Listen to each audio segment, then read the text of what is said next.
আসসালামু আলাইকুম। যারা আপডেটের এই রকমের মেসেজটা পাচ্ছেন, তারা আপডেটের উপরে ক্লিক করবেন। ক্লিক করলে অটোমেটিক্যালি আপনার ব্রাউজারে ওপেন হয়ে যাবে এবং ইংলিশ ডাউনলোড হওয়া শুরু হবে। আমাদের যে আপডেট ভার্সনের অ্যাপটা আছে, তো একটু অপেক্ষা করবেন ডাউনলোড হওয়া পর্যন্ত। দেখতে পাচ্ছেন এটা ডাউনলোড হচ্ছে।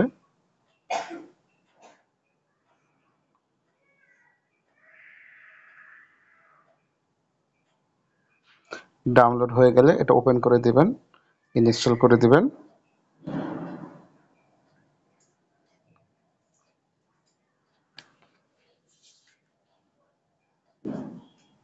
ইনস্টল হয়ে গেলে এখানে ওপেন করে দিবেন, অ্যালাউ করে দিবেন, অ্যালাউ করে দিবেন, অ্যালাউ, অ্যালাউ, অ্যালাউ। এখন এখানে ইউজার নেম পাসওয়ার্ড দিয়ে লগ ইন করলে আপনারা সব কিছু পেয়ে যাবেন।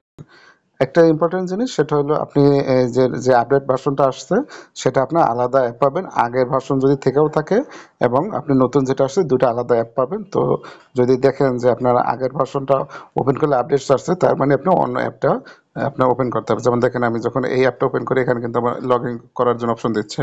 কিন্তু আমি যখন এটা ওপেন করি, সরি এটা পুরাতনটা, এটা যদি ওপেন করি তাহলে দেখতে পাবেন এই আপডেটের মেসেজটা শো করতেছে এখনো। ঠিক আছে। আর কোনটা আপডেট ভার্সন সেটা বোঝার জন্য চাইপে ধরবেন, অ্যাপ ইনফোতে ক্লিক করতে পারেন। তাহলে এখানে দেখতে পারবেন যে এখানে যে 1.2 শো করতেছে, 1.2 হইলো বর্তমানে আপডেট ভার্সনটা। ওকে, ঠিক আছে। এছাড়াও যদি কোনো সমস্যা ফেস করেন তাহলে যোগাযোগ করবেন। ভালো থাকবেন। আসসালামু আলাইকুম।